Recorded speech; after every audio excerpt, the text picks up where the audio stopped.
Assalamualaikum warahmatullahi wabarakatuh. Innal hamdalillah nahmaduhu wa nasta'inuhu wa nastaghfiruh wa na'udzu billahi min sururi anfusina wa min sayyiati a'malina. May yahdihillahu fala mudhillalah wa may yudlilhu fala hadiyalah. Wa asyhadu an la ilaha illallah wahdahu la syarikalah wa asyhadu anna Muhammadan abduhu wa rasuluh. Allahumma sholli ala sayyidina Muhammadin wa ala alihi wa sahbihi wa man tabi'ahum bi ihsani illa yaumil qiyamah. Ya ayuhan nasu usikum wa iyaya bitaqwallah faqad fazal muttaqun. Ya ayyuhalladzina amanu taqullaha haqqa tuqatih wa la tamutunna illa wa antum muslimun. Saudara-saudara kaum muslimin wal muslimat yang dirahmati oleh Allah, tidak terasa pada hari ini kita telah menginjak hari ke-20 bulan suci Ramadan yang insya Allah dalam 9 hari lagi kita akan meninggalkan bulan yang penuh rahmat dan barokah ini. Ya, mudah-mudahan di akhir bulan Ramadan ini kita bisa menjadi manusia-manusia pemenang yang diampuni dosa-dosanya dan dirahmati oleh Allah Subhanahu wa taala. Dan seperti biasa pada kesempatan kali ini sambil kita ngabuburit untuk menunggu waktu berbuka puasa, kita akan mendengarkan ceramah yang akan dibawakan oleh Ustadz Didik M. Haris. Untuk hari ini topik yang akan dibahas adalah mengenai meneladani akhlak Rasulullah Shallallahu Alaihi Wasallam sebagai rahmat bagi alam semesta. Kita tahu bahwa akhlak Rasulullah itu sangat baik itu terhadap sahabat maupun terhadap musuh-musuh Islam. Jadi beliau tidak memandang atau melihat siapapun orangnya, akhlak beliau selalu baik terhadap siapapun. Dan kita sebagai umat beliau sebisa mungkin harus bisa meneladani akhlak beliau, baik terhadap saudara kita yang sesama muslim maupun terhadap orang-orang lain yang non-muslim juga, supaya kita bisa menjadi teladan baik dari teman-teman kita maupun orang-orang lain.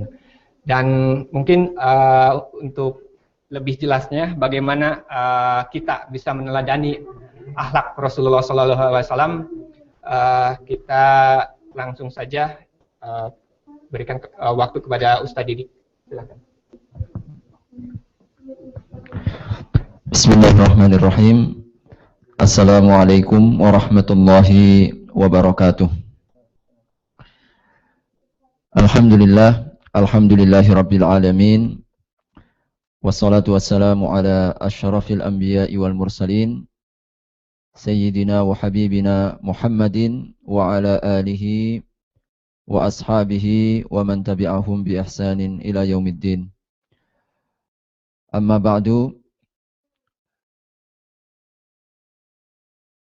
Pertama-tama, marilah kita senantiasa tidak jemu-jemunya memanjatkan puji serta syukur kehadirat Allah Subhanahu wa taala, karena atas rahmatnya semata kasih sayang kepada kita bersama Allah Subhanahu wa taala limpahkan berbagai macam nikmat yang tentu sudah seharusnya kita sebagai hambanya untuk meningkatkan kesyukuran kita, meningkatkan ketaatan kita, terlebih di bulan suci yang mulia yang tinggal beberapa saat lagi akan meninggalkan kita.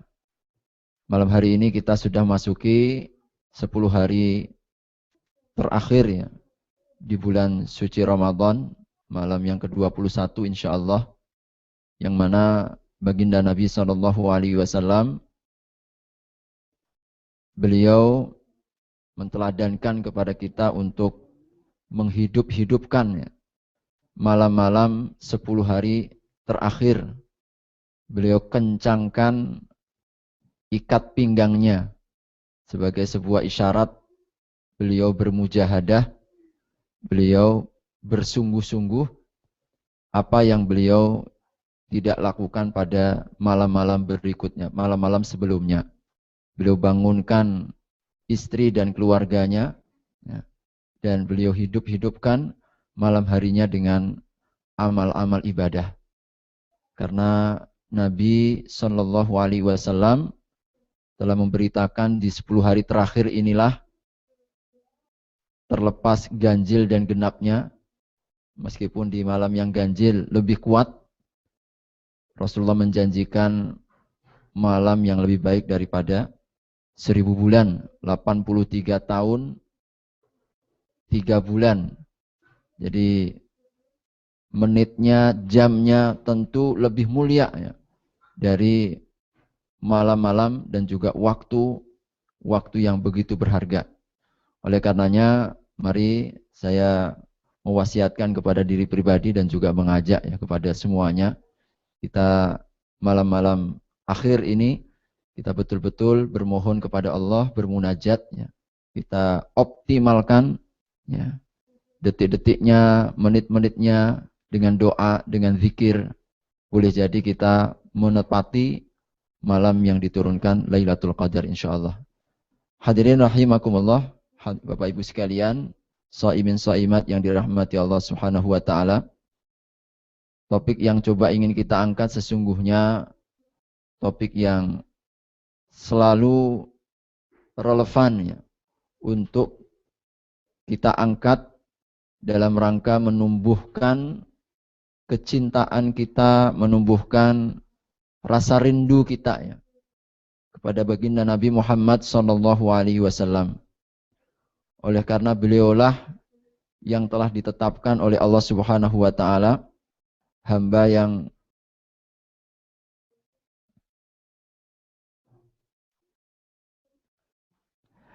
yang mendapatkan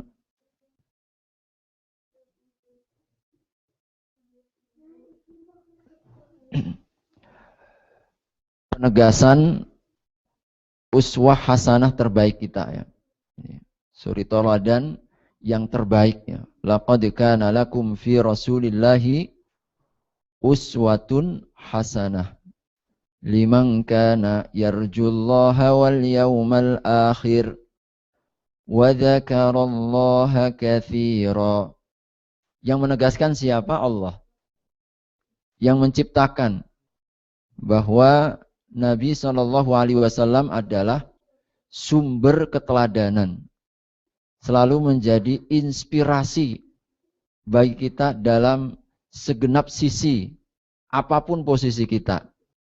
Mau kita sebagai pemimpin, mau kita sebagai seorang suami, mau kita sebagai seorang ayah, mau kita sebagai seorang bisnismen, kita sebagai seorang anggota masyarakat, apapun posisi kita, Nabi Shallallahu Alaihi Wasallam adalah sauri toladan, ya, contoh terbaik yang telah Allah Subhanahu wa taala kirimkan dalam kehidupan ini. Yang juga hadirin rahimakumullah mengisyaratkan bahwa memang ajaran Islam ini ajaran yang applicable ya, yang sangat mungkin untuk diterjemahkan. Jadi dia bukan ajaran malaikat, bukan juga ajaran ya, selain manusia. Oleh karenanya dengan diutusnya Nabi Shallallahu Alaihi Wasallam dari kalangan kita sendiri menunjukkan bahwa memang Islam ini bisa diterjemahkan. Islam dalam batas kemampuan kita, ya, dalam batas kapasitas kita ya, bisa diterjemahkan dalam kehidupan kita sehari-hari. Dan jikalau kita menghendaki sukses sesukses Nabi, dan sesungguhnya kesuksesan yang paling efektif adalah ketika kita mengambil keteladanan. Ya. Kita mengambil contoh ya, di hadapan kita sehingga memudahkan kita. Hadirin rahimakumullah, dalam ayat ini tentu uswah hasanah ini ternyata begitu menarik ya. Bagi siapa? Bagi yang mereka memiliki gelombang yang disebutkan oleh Allah, yarjullaha wal yaumal akhir. Jadi harapannya, cita-citanya, impiannya adalah Allah. Orientasi dalam hidupnya adalah akhirat. Tetapi kalau tujuannya semata-mata hanyalah dunia, Rasul memang kurang mendapatkan minat. Dia tidak menjadi sebuah figur.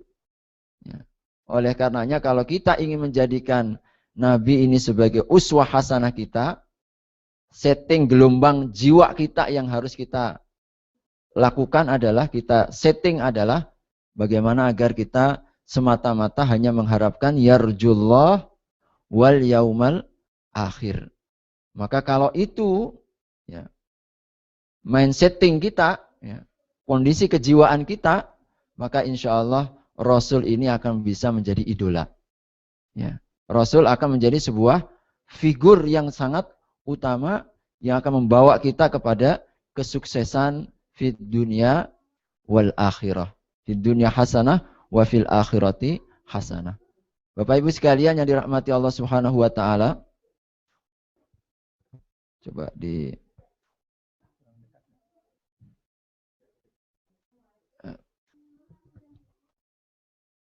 ya.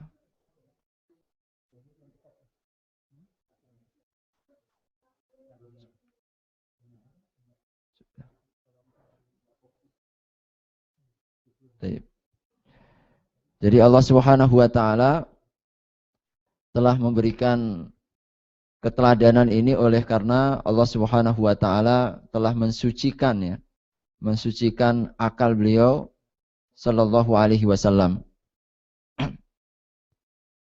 Baik, mohon maaf sebentar.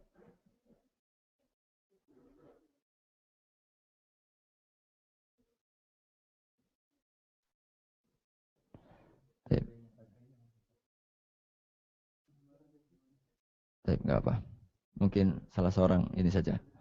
Jadi hadirin rahimakumullah. Jadi Rasulullah sallallahu alaihi wasallam telah disucikan oleh Allah Subhanahu wa taala akalnya.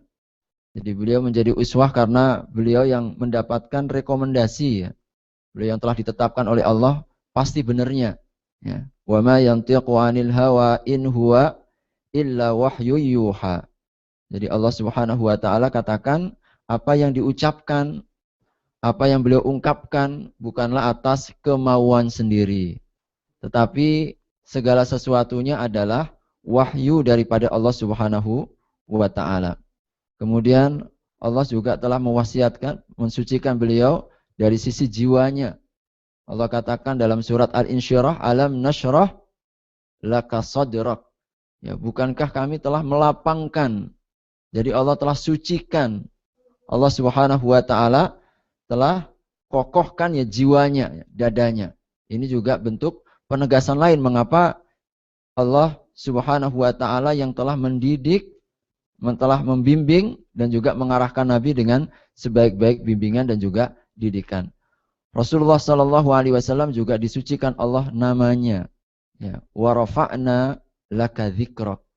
Jadi Allah Subhanahu wa taala yang telah mengangkat ya, derajat nama beliau sehingga tidak ada satupun ketika Allah disebut kecuali nama Nabi sallallahu alaihi wasallam juga akan disebut. Ya, kalau kita azan asyhadu alla ilaha illallah pasti wa asyhadu anna muhammadar rasulullah. Namanya harum meskipun dahulu pernah dicemooh oleh orang-orang kafir, oleh Abu Jahal ketika Nabi tidak memiliki keturunan laki-laki. Ya. Nabi SAW keturunannya wanita semua, 6 beliau putrinya semua dari Siti Khadijah, ya, radhiyallahu anha. Maka waktu itulah kemudian orang-orang kafir Quraisy ya, waktu itu mencemoohnya. Biasanya kalau nasab itu jalurnya jadi laki-laki. Jadi sehingga akan tetap disebut, bukan dari perempuan. Maka kemudian mereka menganggap kau ini terputus, wahai Muhammad. Nanti habis kau sampai di situ. Nah, sampai di sini. Selepas engkau meninggal, tidak akan pernah dikenang lagi ya oleh siapapun. Maka kemudian Allah turunkan surat Al-Kautsar. Inna a'tayna kal kautsar. Fasalli li rabbika wanhar. Inna syani'aka huwal abtar. Sesungguhnya yang mencelamu, yang mencacimu, wahai Muhammad, dia yang terputus. Dan betul, Nabi tidak kurang namanya disebut. Nabi tidak kurang kehormatannya. Nabi tidak pernah terputus. Sampai hari kiamat, nama beliau harum. Meskipun usianya 63 tahun, tetapi berkah umurnya, jasanya, amalnya, tidak ada satupun yang kita lakukan, entah sholat, entah puasa, entah zikir, entah doa, baca Al-Quran, Nabi tetap mendapatkan pahalanya. Ya. Nabi SAW. Karena apa? Beliau dimuliakan namanya oleh Allah Subhanahu wa Ta'ala. Rasulullah SAW juga disucikan oleh Allah ilmunya. Ilmu beliau, Allah tegaskan, Allamahu syadidul quwa. Ya. Allamahu syadidul quwa. Ya. Jadi Nabi diajarkan oleh malaikat Jibril yang sangat kuat. Ilmunya beliau di backup langsung Allah Subhanahu wa Ta'ala. Makanya beliau ini orang yang teladan ya.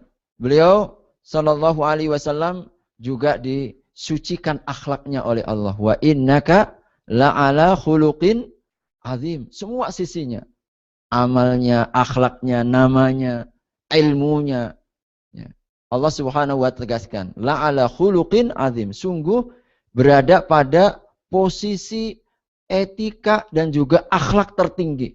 Allah Subhanahu wa Ta'ala yang langsung menetapkan. Oleh karenanya sungguh baginda Nabi Shallallahu Alaihi Wasallam adalah suri teladannya terbaik bagi kita.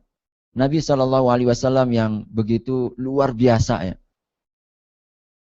Keinginan kuatnya untuk memberikan hidayah kepada kita. Itulah Nabi Shallallahu Alaihi Wasallam. Beliau itu tidak ingin pernah memberatkan kita. Apapun yang membuat kita berat, beliau tidak ingin. Beliau inginnya meringankan kita. Ya. Nanti kita lihat bagaimana beliau Shallallahu Alaihi Wasallam. Beliau sangat ingin sekali imannya kita. Tidak ada satupun di antara umatnya yang ingin tersesat. Ya. Nabi SAW sangat lembut dan juga sangat kasih kepada kita yang Allah tegaskan dalam ayat ini. Laqad ja'akum rasulum min anfusikum azizun alaihi ma'anittum harisun alaikum bil mu'minina raufur rahim. At-Taubah ya. Jadi telah datang kepada kalian rasulun, seorang utusan. Apa sifatnya yang Rasul utus kepada kalian itu, wahai hambaku? Azizun alaihi ma'anittum. Sangat berat sekali. Ya. Apa? Kalau menyusahkan kalian. Jadi Nabi itu sangat tidak ingin kalau memberatkan kita. Makanya Nabi kalau ada dua pilihan, pasti kata Aisyah, memilihkan kita yang paling mudah. Ya. Tidak ingin beliau itu menyusahkan kita. Ya. Nabi SAW.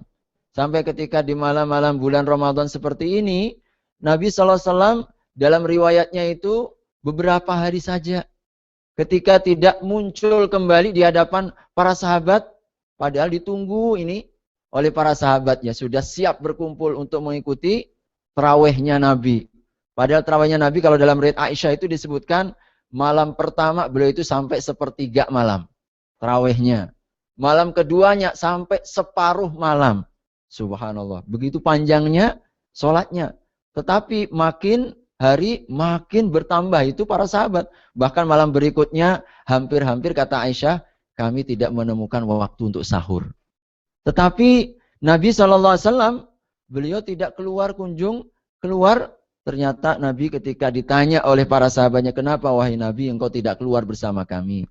Aku khawatir nanti diwajibkan oleh Allah Subhanahu wa Ta'ala. Aku khawatir nanti diwajibkan. Kalau sudah wajib, aku nanti tidak kuat nanti.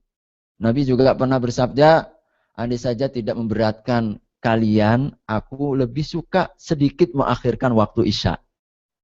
Cuma Nabi SAW tidak ingin memberatkan, walaupun beliau suka begitu. Ini karena apa? Karena salah satunya adalah khawatir memberatkan kita. Nabi SAW, beliau kalau puasa kadang-kadang kalau beliau puasa itu diwisol, disambung, nggak buka. Ya. Nabi SAW, karena begitu menikmati amal, begitu menikmati ketaatan. Tetapi Nabi SAW melarang kita umatnya. Jadi Nabi SAW sangat marah sekali kalau ada umatnya yang wisol langsung. Karena apa? Kasih sayangnya kepada kita. Makanya Nabi pernah datang seorang sahabat, 3 orang. Tengok ibadahnya Nabi yang begitu luar biasa. Lalu mereka berkata, wahai Nabi, sungguh kami melihatmu begitu iri. Kami tidak akan tidur di waktu malam. Kami akan bangun sepanjang malam. Langsung kemudian yang kedua juga, kami ya Rasul tidak akan menikah. Kami akan membujang. Sebab nanti kalau kami menikah, disibukkan nanti dari ketaatan. Yang ketiga, kami akan terus berpuasa dan tidak akan berbuka. Kata Nabi SAW. Ini pada tersenyum-senyum ini. Rugi Ustadz ya kalau bujang ya. Tapi sesungguhnya inginnya fokus itu sahabat ya. Ingin fokus. Nabi ketika mendapatkan laporan begitu, Bapak Ibu sekalian, bukan kemudian Nabi, kok hebat sekali begitu. Enggak. Nabi langsung merah mukanya. Beliau katakan, aku ini orang yang paling bertakwa di antara kalian. Tapi aku juga tidur. Ya. Aku bangun dan tidur. Aku berpuasa dan juga berbuka. Aku juga menikahi kaum wanita. Ini karena apa? Beliau tidak ingin menyusahkan kita. Ya. Menyusahkan kita. Ya, karena Nabi itu beda. Ya. Kata Nabi alasannya, aku bermalam-malam, Allah Subhanahu wa Ta'ala memberiku makanan. Ya, memberiku makan. Jadi kesibukan beliau dengan ibadah ternyata melupakan itu nikmat-nikmat yang sifatnya jasmani, lahiri. Persis kalau misalkan kita kena kejar tayang begitu ya dengan pekerjaan ya, atau mungkin dengan tesis atau disertasi kita, wah besok harus dilaporkan begitu, kadang-kadang tidak terasa itu di perpustakaan, betul nggak? Iya, nggak terasa. Begitulah kadang-kadang ketika Nabi SAW dirindukan dan dicintakan dengan akhirat. Ya, kadang-kadang Nabi sampai wisal, tetapi melarang kita umatnya. Nah ini begitu kuatnya Nabi SAW. Beliau juga sangat kasih dan sangat lembut ya kepada kita bersama. Hadirin rahimakumullah, kita lihat Nabi SAW yang diceritakan Aisyah dalam kitab Bukhari dan Muslim. Saya penggal saja karena cukup panjang. Intinya Aisyah pernah bertanya kepada Nabi, wahai Nabi, adakah satu momen yang terasa begitu berat setelah ujian perang Uhud? Ini kata Aisyah radhiyallahu anha. Tanya kepada Nabi, ada enggak ya wahai Nabi? Satu kondisi, momentum yang begitu berat engkau rasakan setelah ujian yang pernah dirasakan Allah dalam perang Uhud. Maka kata Nabi menceritakan pernah. Ketika aku sedang diusir oleh kaumku dari kota Mekah. Aku berharap ada lahan subur yang bisa menerima petunjuk. Orang bisa menerima hidayah. Aku kemudian berjalan menuju daerah Taif. Ini ya, menuju Taif. Bapak Ibu sekalian jangan dibayangkan. Dulu di zaman Nabi nggak ada bis ber-AC. Tidak ada usben ya. Usban ya. Apa namanya? Isban ya. Nah, nggak ada isban yang ber-AC dan lain sebagainya. 70 km lebih. Mekah ke Taif itu kira-kira hampir 70 km. Berjalan kaki. Subhanallah. Terik matahari yang sangat panas. Jangan dibayangkan di Austria. Di sana kalau sudah teriknya ya langsung masak itu ya. Air itu subhanallah. Terjal yang luar biasa. Yang pernah ke Taif. Itu wilayahnya daerah puncaknya. Terjal sekali naiknya. Berjalan beliau ke sana. Sampai di sana beliau dilempar batu oleh masyarakatnya. Subhanallah. Hingga kemudian ketika dalam kenestapaan, dalam kesusahan yang luar biasa itu, beliau tengok ke atas ternyata ada awan. Dilihatnya malaikat Jibril sudah di atas awan itu. Sambil mengatakan, wahai Nabi Allah, sungguh Allah mengetahui apa yang telah diperbuat oleh siapa? Kaummu itu. Dan apa yang dilakukan oleh kaummu itu. Sampai mereka melempari batu, gigi seri Nabi SAW hingga patah, subhanallah. Maka kata malaikat Jibril, malaikat gunung itu sudah menawarkanmu. Kalau engkau mau mengangkat, engkau siksakan itu kepada mereka. Subhanallah. Padahal sudah sedemikian rupa ya, luar biasa ya. keingkaran, kemudian juga perilaku yang dilakukan oleh oleh orang-orang umat Nabi sallallahu alaihi wasallam pada waktu itu. Tetapi apa kata Nabi sallallahu alaihi wasallam? Beliau doakan, ya. Beliau doakan, Allahumma hdi qaumi fa innahum la ya'lamun. Ya Allah, berilah mereka petunjuk karena mereka orang yang tidak mengetahui. Kemudian Nabi mengatakan ini, bal arju ayakhrujallahu min aslabihim may ya'budullah. Aku berharap, ya Allah, dari sulbi mereka nanti terlahir orang-orang yang menyembah Allah Subhanahu wa taala. Inilah rahmat Nabi. Kasih sayangnya kepada umatnya. Beliau diutus bukan sebagai seorang perusak, ya. Meskipun Allah sudah tawarkan, malaikat sudah tinggal ngangkat gunung, lalu kemudian dijatuhkan kepada kaum Taif yang kurang ajar itu. Ya, mungkin kalau kita, baguslah sekalian aja itu, habisin aja itu, biar nggak tahu diri siapa yang dilawan itu. Nabi dilawan. Nah, kalau kita mungkin begitu ya. Kalau kita ya sudah menemukan alasan kuatnya, kita ini sudah dilempar batu, baik-baik datang. Ya, kita pun juga tidak macam-macam, hanya sekedar ingin menyampaikan sebuah seruan. Tetapi malah dilempar batu, bahkan beliau berdarah-darah. Tetapi ini menunjukkan betapa rahmat dan juga kasih sayang Nabi Shallallahu Alaihi Wasallam kepada umatnya ini. Hadirin rahimakumullah, sehingga Nabi SAW mengatakan apa? Innama bu'ithtu rahmatan. Aku ini diutus untuk menjadi rahmat. Ini hadis Bukhari Muslim. Innama bu'ithtu rahmatan. Aku ini diutus untuk menebarkan kasih sayang. Wa ma arsalnaka illa rahmatan lil alamin. Ya, surat Al-Anbiya. Aku tidak mengutusmu wahai Muhammad kecuali untuk menjadi rahmat bagi alam semesta. Ya, kita lihat dalam beberapa kasus ya, Nabi Shallallahu Alaihi Wasallam ini, saya ceritakan saja ini ya, terhadap Thumamah bin Athal. Thumamah bin Athal ini adalah pemimpin atau kepala suku Bani Yamamah. Dia dikenali orang yang paling benci kepada Nabi. Tidak ada wajah yang paling dibenci kecuali wajahnya Nabi. Tidak ada negeri yang paling dibenci kecuali negerinya Nabi. Tetapi atas kehendak Allah, dia akhirnya tertangkap.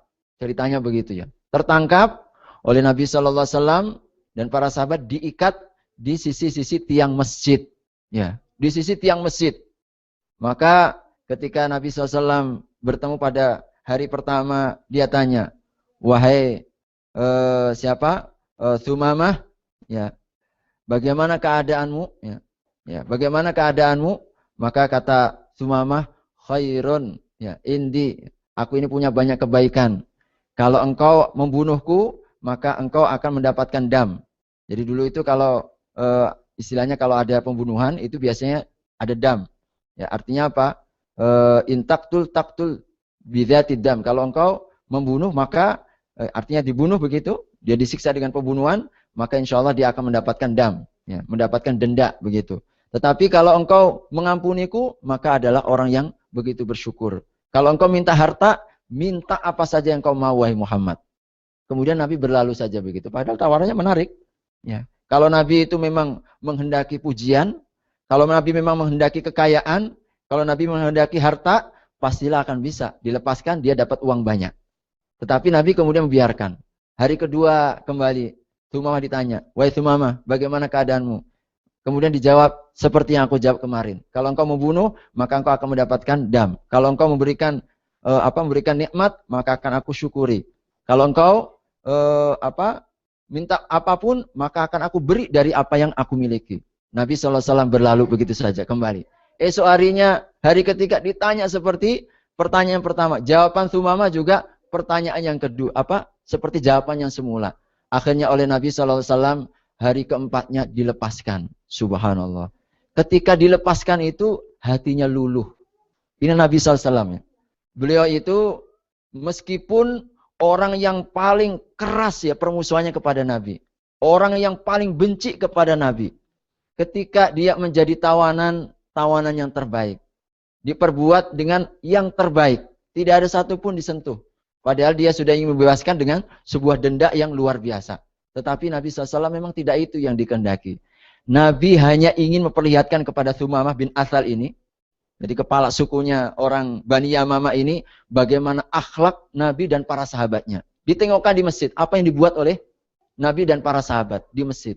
Ternyata melembutkan hati. Setelah di hari keempat dilepaskan, Thumamah bin Athal lalu kemudian apa? Tanpa apapun ya. Tidak dibunuh, tidak minta denda, tidak juga minta apapun harta kekayaan. Dilepas tanpa syarat. Ternyata ini yang kemudian membuat lembutnya hati Thumamah. Beliau ketika dilepas langsung pergi ke tempat air wudhu. Langsung kemudian Nabi setelah mendengar air wudhu, beliau datang kepada Nabi dan mengucapkan syahadat asyhadu alla ilaha illallah wa asyhadu annaka Muhammadan Rasulullah. Engkau adalah utusan Allah Subhanahu wa taala. Kemudian beliau mengatakan, wahai Nabi, sesungguhnya tidak ada orang di muka bumi ini yang lebih aku benci mukanya dibandingkan engkau. Dan hari ini tidak ada wajah yang paling aku sukai kecuali engkau. Tidak ada negeri yang paling aku benci kecuali negerimu ini. Ya. Negerimu yaitu Madinah. Sekarang tidak ada negeri yang lebih aku cintai dibandingkan negerimu ini. Wahai Nabi, tolong perintahkan kepadaku agar aku menghambat. Jadi dulu Bani Yamamah ini adalah exporting yang namanya gandum. Jadi wahai Nabi, tolong beri aku agar gandum ini tidak ada yang sampai ke Mekah ya, kecuali atas izinmu. Subhanallah. Dalam beberapa riwayat akhirnya orang-orang penduduk Mekah ini kelimpungan ya. Jadi dia ketika ke Mekah, kemudian ditanya oleh orang-orang kafir Quraisy, engkau telah masuk Islam? Ya, aku telah masuk Islam. Dan aku tidak akan pernah mengirimkan gandum negeriku kecuali atas izin Nabi SAW.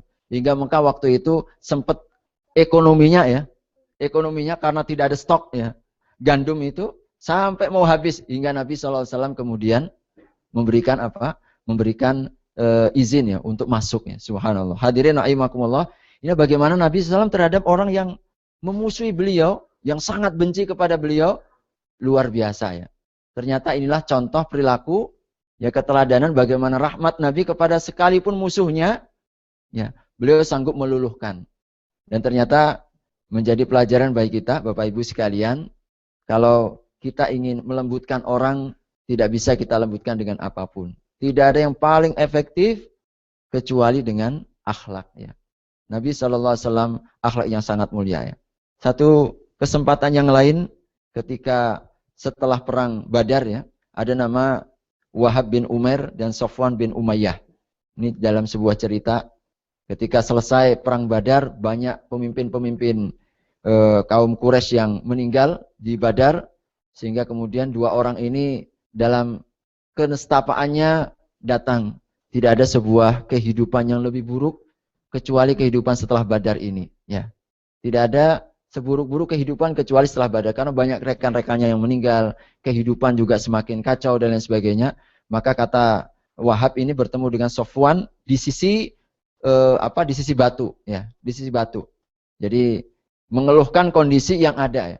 Hingga kemudian kalau bukan karena anak-anakku yang masih memerlukan bantuanku dan utang yang begitu banyaknya yang aku miliki, ini kata Wahab bin Umair, niscaya aku akan pergi kepada Rasul SAW itu, akan aku hunus pedang dan aku bunuh dia itu, aku habisi. Nah begitu, kata Wahab bin Umair. Ketika mendengar itu, Sofwan bin Umayyah mengatakan apa? Ini kesempatan. Dia manfaatkan. Oke, kalau seperti itu maumu, tolong kau pergi ke Madinah, ya, bunuh Nabi Muhammad itu, ya, kemudian aku tanggung semua. Anakmu aku tanggung, utangmu akan aku bayar semua. Betul. Jadi ini syarat yang diminta oleh Sofwan bin Umayyah. Datanglah ke kota Madinah, ya, dia sudah mempersiapkan semuanya. Sampai di kota Madinah, dia alasannya adalah untuk menebus para tawanan. Jadi sambil mengendus pedang, disambut oleh Umar bin Khattab, ya, datang, kemudian kata, mau kemana? Aku mau menghadap Nabi SAW. Sambil mengendus pedang. Ketika sampai di hadapan Nabi, Nabi SAW kemudian bertanya kepada Wahab bin Umair ini. Wahai Wahab bin Umair, apa yang membuatmu datang kepadaku? Apa kata Nabi? Aku ingin membebaskan tawanan perang Badar. Apa kata Nabi SAW? Apa selain itu? Ya. Apa yang telah dibuat syarat oleh Sofyan bin Umayyah kepadamu? Terkejut Nabi. Siapa? Wahab bin Umair. Jadi Nabi langsung to the point, apa yang telah engkau janjikan dan apa yang telah membuat syarat yang telah engkau buat dengan Sofwan bin Umayyah. Maka kata Wahab bin Umair, sungguh tidak ada seorang pun ketika aku Wahab ini bersama Sofyan bin Umayyah itu kecuali aku dan dia. Tidak orang ketiga, tidak ada. Maka kesimpulannya Wahab bin Umair, sungguh tidak ada yang memberitahukanmu kecuali Tuhanmu. Ya. Dan wahyu yang diberikan kepadamu. Langsung serta-merta Wahab bin Umair ini syahadat. Asyhadu an la ilaha illallah wa asyhadu anna Muhammadar Rasulullah. Orang datang menghunus pedang, ya. Datang mau membunuh Nabi, tetapi Allah tunjukkan. Tentu adalah wahyu Allah ya. Yang beritahukan siapa ini kalau bukan pencipta. Padahal syarat itu ketika dibuat hanya berdua saja. Nggak ada orang yang ketiga. Nggak ada orang lain. Siapa yang memberitahukannya? Allah Subhanahu wa ta'ala. Maka membuat luluh ya. Wahab bin Umair bersyahadat. Langsung kemudian dia menjadi da'i langsung. Maka dalam riwayat disebutkan. Di tangan Wahab bin Umair. Ya, di tangan Wahab bin Umair. Banyak yang masuk Islam. Jadi Masya Allah ya. Baru masuk Islam langsung jadi da'i. Maka kalau kita sudah bertahun-tahun seharusnya punya ya. Saat nggak bisa apa-apa ini. Wahab bin Umar baru masuk Islam langsung jadi da'i.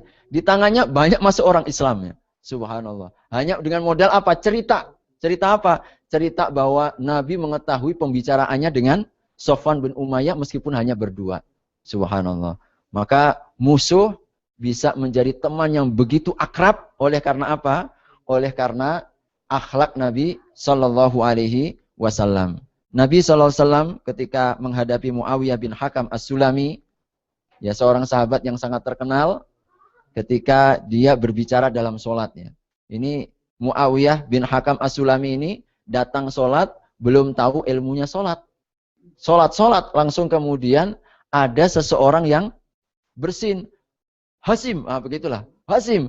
Ini Muawiyah langsung menjawab, Yarhamukallah. Begitu ya.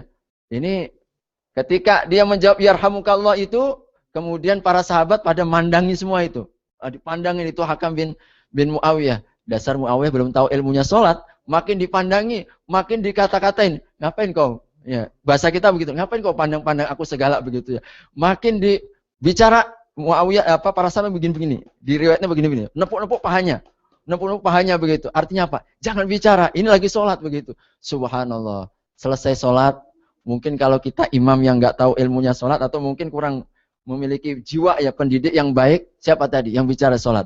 Ya, nggak pernah belajar ilmu sholatnya, dasarnya, misalkan begitu ya. Tetapi Nabi SAW selepas selesai sholat, beliau kemudian menghadap para sahabatnya sambil bertanya, tadi aku dengar ada yang bicara, siapa itu? Maka Muawiyah mengatakan, aku ya Rasul, ya aku ya Rasul. Nabi kemudian mendekatkan, ditepuk itu pundaknya. Kemudian Nabi SAW mengatakan, ini sholat tidak layak perkataan manusia.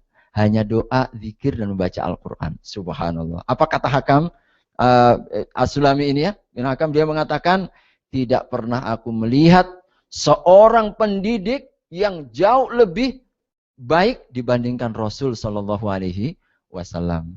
Jadi hadirin Bapak Ibu sekalian, ini pendidikan Nabi SAW yang begitu lembutnya ya. Tidak dengan kekerasan. Meskipun layak untuk dihardik ya. Dalam sholat dia berbicara ya. Ada kesempatan yang lain ketika seorang sahabat yang kencing. Ini juga rahmat Nabi Sallallahu Alaihi Wasallam ya. Sebagai contoh bagi kita bersama yang pernah saya ceritakan juga dalam forum ini, datang langsung kencing, Nabi Sallallahu Alaihi Wasallam membiarkan. Dan padahal para sahabat sudah hendak menghalaunya, siap untuk menamparnya. Tetapi Nabi malah membiarkan sampai selesai. Setelah selesai, Rasul perintahkan seorang sahabat ambil satu ember, langsung kemudian siramkan. Ya, siramkan. Selepas itu, Nabi panggil itu, siapa? Sahabat ini, ya, yang kencing. Ini masjid, tempat suci, tidak layak dengan kotoran. Titik, dah. Selesai sampai di situ. Tidak dihardik, tidak apa. Ya, tidak diapa-apakan. Subhanallah. Ternyata menjadi pelajaran yang sangat berkesan. Ya. Bahkan dalam riwayatnya kemudian yang didoakan hanya Nabi Muhammad. Karena tengok para sahabatnya ini sudah pada mau mukul, setelah selesai, maka sang orang Arab Badui ini mengatakan, Allahumma rhamni wa Muhammad. Wahai ya Allah, rahmati aku dan Muhammad saja. Ini sahabat-sahabatnya nggak mau ya. Saking jengkelnya ini ya. Saking jengkelnya sahabat ini nggak mau ngedoain itu para sahabatnya. Nabi tidak pernah meninggalkan. Ini kesempatan, jangan dibiarkan, bodoh dia. Akhirnya kemudian dipanggil lagi sama Nabi. Sahabat, kenapa engkau bersempit? Allah Subhanahu wa taala meluaskan, wasi'at wa rahmati wasi'at kulla syai'a, begitu ya. Rahmat Allah itu meliputi segala sesuatu. Kenapa engkau hanya mencukupkan aku dan dirimu saja? Sahabat-sahabatku dong, ya. Doain juga kan begitu. Kata sahabat ini baru, dan juga sahabat-sahabatmu. Baru kemudian seperti itu. Subhanallah. Ini akhlak Nabi yang luar biasa. Bagaimana tahannya Nabi ketika melihat orang yang salah sekalipun tetap dalam kelapangan dada. Dan secara hukum fikih juga luar biasa ya. Coba kalau kemudian lagi pas saat kencing begitu ya, langsung kemudian dihardik ya. Ini hikmahnya, pasti najisnya akan kemana-mana. Dia lari kan kemana-mana. Tetapi ketika dia waktu itu hanya sebentarnya langsung pada tempat itu saja ya. Subhanallah. Nabi SAW. Bahkan hadirin rahimakumullah, Nabi SAW rahmatnya sampai kepada binatang. Ya, sampai kepada binatang. Nabi katakan ya, Allah dalam hadisnya ini, innallaha katabal ihsana ala kulli syai'. Allah itu telah menetapkan kebaikan pada segala sesuatu. Jadi dalam segala hal ada perbuatan ihsan, kata Nabi. Ya, fa idza qataltum fa ahsinul qitlah. Kalau kalian sedang membunuh, maka bunuh dengan cara yang baik. Makanya Nabi SAW ketika dalam perang pun ada adabnya. Yang berperang yang boleh dibunuh. Kalau sudah membunuh tidak boleh mutilasi dalam Islam. Kalau kalian sedang perang, jangan memotong pohon. Jangan membunuh orang tua. Jangan membunuh anak-anak. Jangan membunuh kaum wanita. Jangan merusak tempat-tempat ibadah. Itu etika perangnya Nabi luar biasa. Nabi SAW dalam perang pun masih beretika. Wa idza dzabhtum, kalau kalian menyembelih, fa ahsinul dzibhah. Perbaiki sembelihanmu. Maka Nabi SAW menganjurkan kalau orang menyembelih, pertajam pisaunya. Jangan mengasah pisau di depan binatang. Itu adabnya begitu. Kita kadang-kadang ketika nggak tahu adabnya, ngasah pisau di depan binatangnya.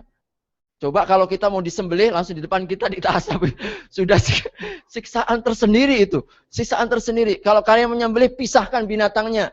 Jadi binatang kita sembelihannya di sono, tempatnya kumpulnya binatang di sebelah sisi yang lain. Ini kadang-kadang kawan-kawannya di depannya ya, kita sembelih di depan binatang itu. Ini nggak adab ini, subhanallah. Itu binatang juga punya perasaan. Makanya pernah suatu ketika ada onta, bebannya begitu berat, ya, bebannya begitu berat. Allah kemudian dengan izin Allah, onta itu lapor sama Nabi di dekat telinga Nabi. Lalu kemudian Nabi SAW, siapa yang punya onta ini? Dipanggil itu onta. Wahai sahabat, ini ontamu? Ya Rasul, onta saya. Barusan ontamu lapor kepadamu. Keberatan itu bebannya. Kurangi itu bebannya. Subhanallah. Jadi beban berat saja, itu dia punya perasaan. Dia punya perasaan, makanya tolong diringankan. Ya. Oleh karenanya hadirin rahimakumullah, hati-hati, ada sebagian ustadz yang pakai ilmu pengobatan dengan cara mindahin ke binatang.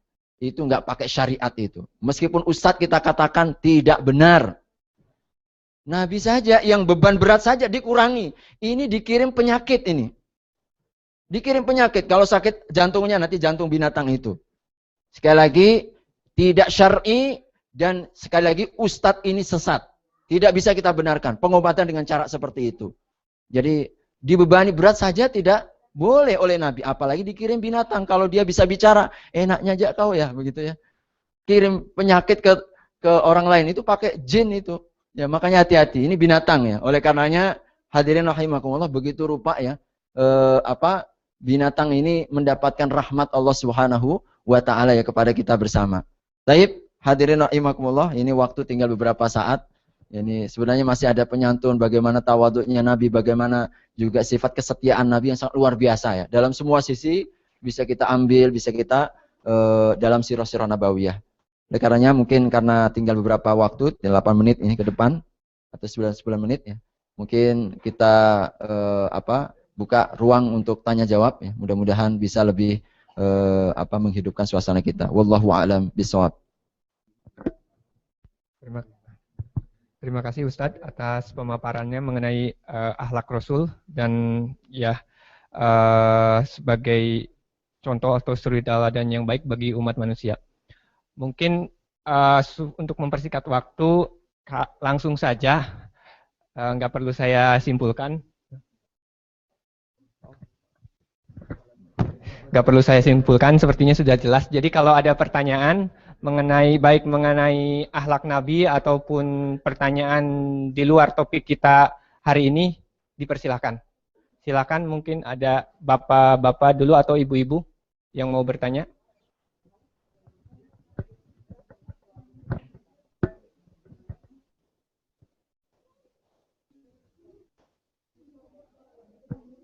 Ada yang mau bertanya?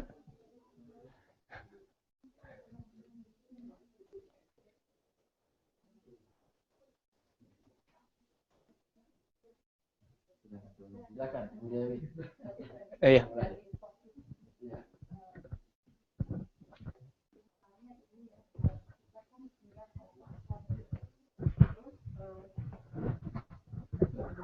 Jadi tidurnya tuh belum sampai subuh, nggak usah, nggak apa-apa. Sampai subuh. Nah itu hukumnya gimana? Apa boleh puasa? Tapi kan nggak sahur berarti ya, tanpa sengaja jadi ketiduran, atau langsung dibatalkan atau gimana? Terima kasih.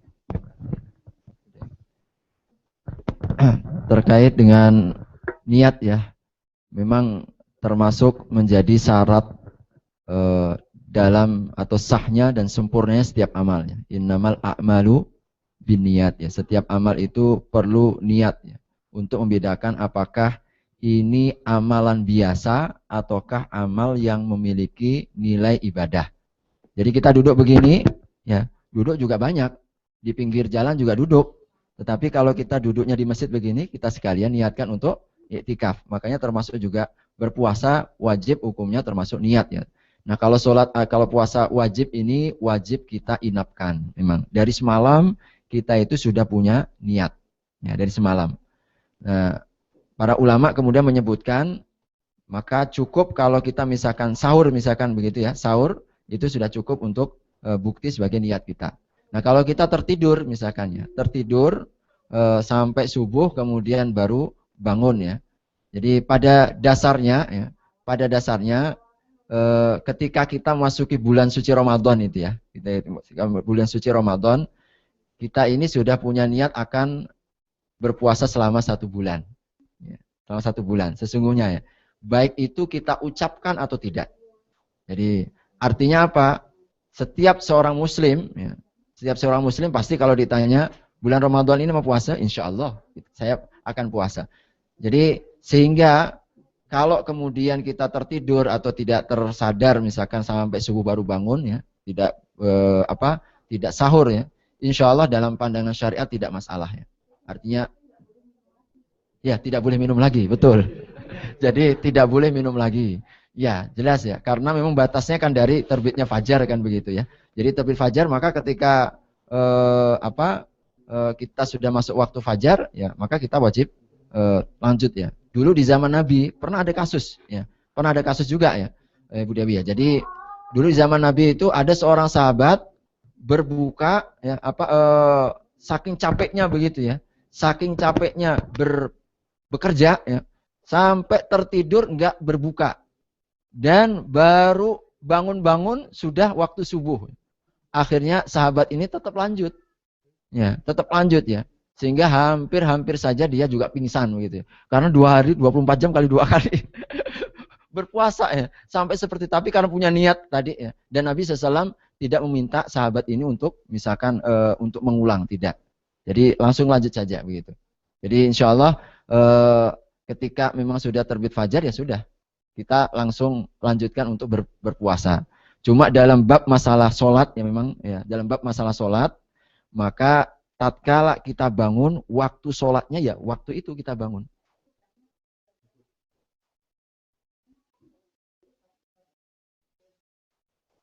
Ya, ya betul. Jadi makanya ini perlu kita luruskan.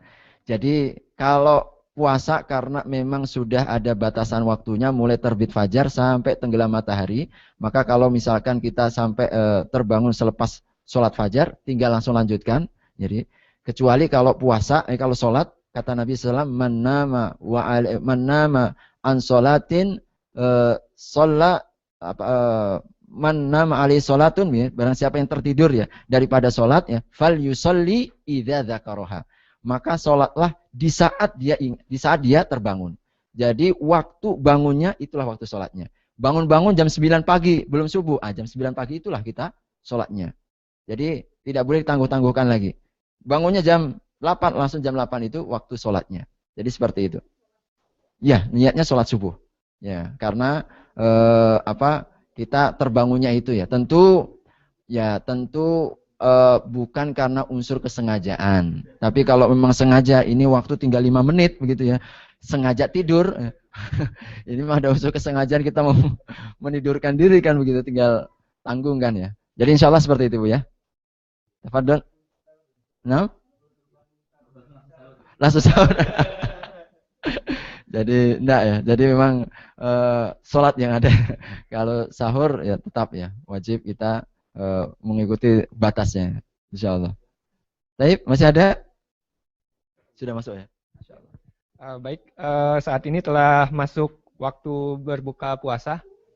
Jadi apabila ada bapak-bapak atau ibu-ibu yang ingin bertanya, bisa dilanjutkan nanti setelah sholat maghrib dan makan malam. Baik, sekian untuk sesi ceramah saat ini. Mari kita tutup acara ini dengan mengucapkan hamdalah, alhamdulillahirobbilalamin, dan doa penutup majelis. Baik, assalamualaikum warahmatullahi wabarakatuh.